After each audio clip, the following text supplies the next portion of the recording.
Hey everybody, it's Ned Belvance, Ned1313 on Twitter, and welcome to the Daily Check-In for August 24th, 2020. Today we're going to be talking about IT is a service. Not IT as a service, but it is in fact a service. And it's related to an interesting tweet that I came across this weekend that talked about what was your early jobs before you got into IT, and how did those jobs, especially if it was in like a service industry, inform that? And actually, now that I think about it, the poster of the tweet didn't actually say anything about a current tech job. I think this is just a general question if people have ever worked in a service industry, like being a waiter or working behind the counter as running a register, and how that's informed their perception of those jobs and how they interact with people. So it's a really interesting question, and I have a decent amount of experience in service industry, so I responded to that, but it also sparked some ideas as it relates to IT and just life in general. So I thought that's what I would share today. Before I get into that, I don't have any housekeeping items. It's been, a good weekend for me, and I don't have anything to pitch or anything like that. I'm thinking about setting up a new automation every time I do one of these videos to create a post on my blog that includes the embedded video, and then maybe updating that post with a little more detail. So let me know if that is of interest to you. If you'd want to read a little more long form that includes the content of the video, if that would be of interest to you, because that's something I could do and would also drive some traffic to my poor website, which hasn't seen a new blog post in months because, well, honestly, I've been doing this. Anyway, so let's check in. How you doing? How was your weekend? Did you make it through okay?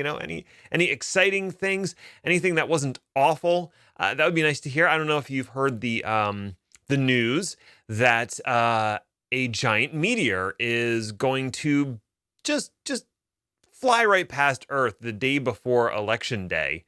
And, for those of us who are supporting the sweet meteor of death, this is just, this is like the bingo for our bingo card.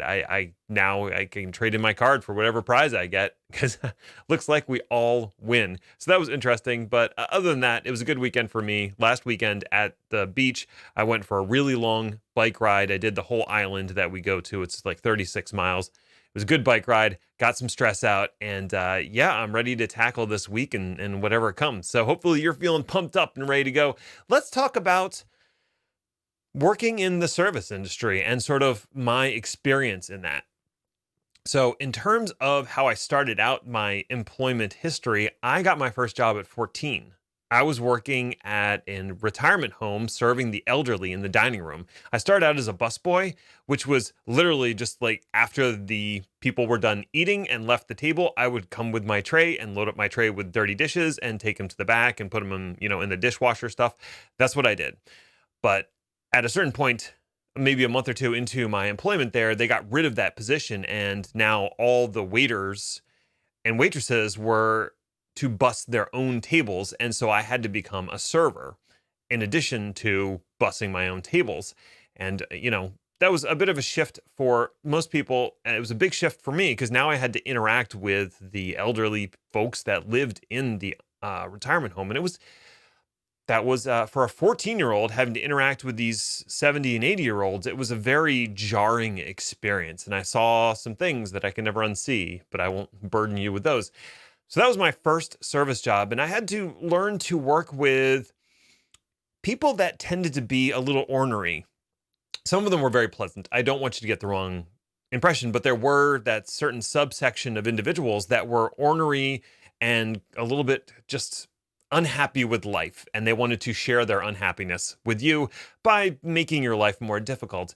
And one of the key takeaways from that, and something that I carried forward to other jobs, was it wasn't about you. Their behavior had zero to do with me and how I was interacting with them. It had everything to do with exterior factors and the need to take these feelings out on someone, and me being a convenient outlet for that. And there were some ways to de-escalate that, and I learned those as well. And that served me well as I moved into my next set of jobs. I worked at a pizzeria for a while, and I made cheesesteaks and hoagies and also ran the front counter to take orders. And again, you ran into people who didn't always treat me the best, and that was not surprising because sometimes they were in a hurry, they were having a bad day, whatever it was. So I learned to deal with that there, and then I went to go work in the mall. I worked in a toy store over the Christmas rush. And if you ever want to deal with stressed out people who just they need something, and if you don't have that thing, they're very angry. This was the year that I believe Mighty Morphin Power Rangers blew up, and everybody wanted whatever the special Mighty Morphin Power Ranger toy was. And of course, we sold out. And then I would constantly be asked, "Can you go in the back and check to see if there's more?" And I'm like, "Sure, I will."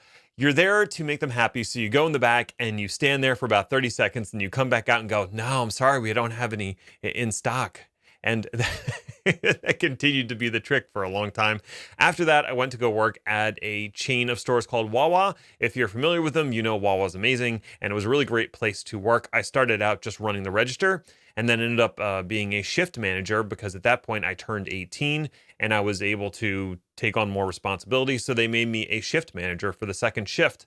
And I'll get to that in a moment. And then after that, I worked in the mall at Journeys and then Hot Topic for the better part of 6 years. So yeah, you got to believe that I was in the service industry for a long time.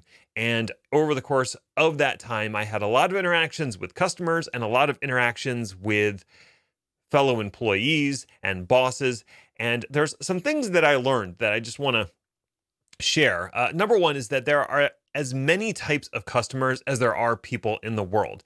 You can kind of put them into loose buckets and generalize a little bit, but you really have just a diverse set of customers coming from a diverse set of backgrounds. And ideally, when you're interacting with them, you try to interact with them on a more personal level and not just make broad generalizations about who they are and where they're coming from in life.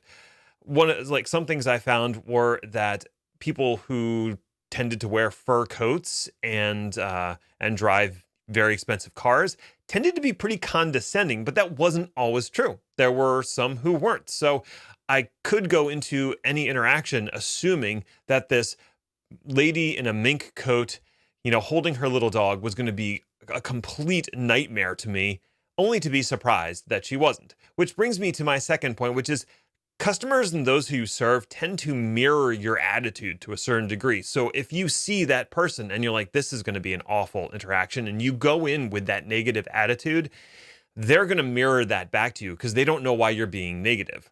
Now, granted, they're not always going to mirror. And if they're already angry or upset or just hell-bent on making your life difficult, whether you smile or not isn't going to make a lick of difference to them.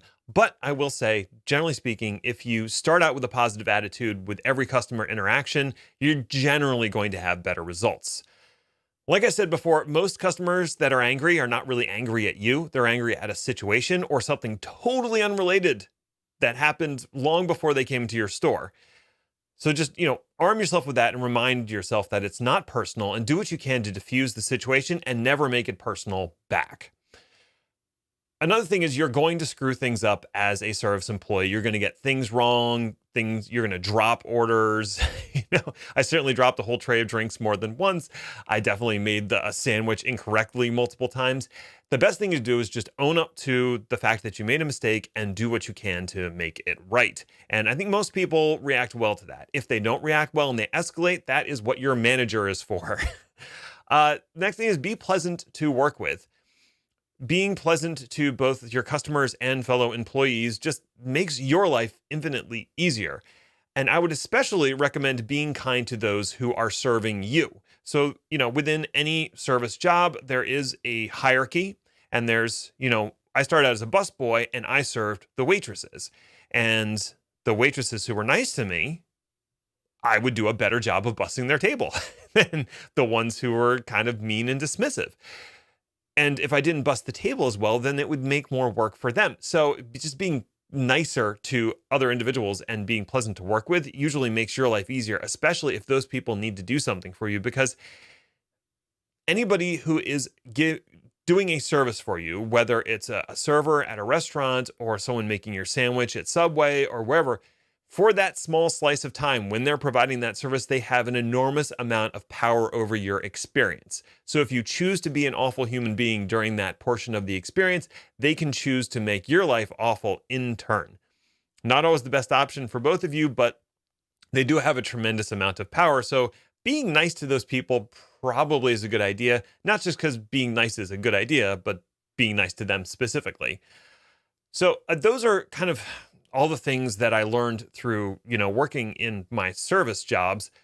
Now, my first technical job was actually working help desk. And help desk is a service position. And there's really no way around it. You're helping people. It doesn't matter that I was basically selling technical help instead of selling hoagies. People came looking for assistance, and it was my job to help them get what they needed. And everything I learned about customer service up to that point really made a huge difference. So, if I were hiring for help desk positions, if I was a hiring manager for help desk or something like that, I would look for people who had experience in customer service. I don't care whether they have the technical chops, because you know what? The technical part, it's not the hard part. The hard part is interacting with human beings that are frustrated and potentially angry and don't understand technology. You need someone who can stay calm and walk them through what they need to get the problem resolved. The last thing I'll say is, and this comes back to the title of this video, IT, whatever position you're in, is probably still a service job. The customer has changed. Maybe it's not an external customer. Maybe it's an internal customer, but you're still most likely providing a service, whether you're a software developer or a system administrator, a database analyst, whatever you're doing, you're providing a service to other people. If you think closely about who your customer is and what service you're providing, that could provide some serious clarity on what your job actually is and help you excel at that job and move up to the next level. So those are my thoughts for this Monday. I hope you enjoyed it. Tomorrow is Terraform Tuesday, and I think what I'm going to be doing is something around GitHub Actions and using Terraform. So that should be interesting. I hope you'll tune in tomorrow. Until then, stay healthy.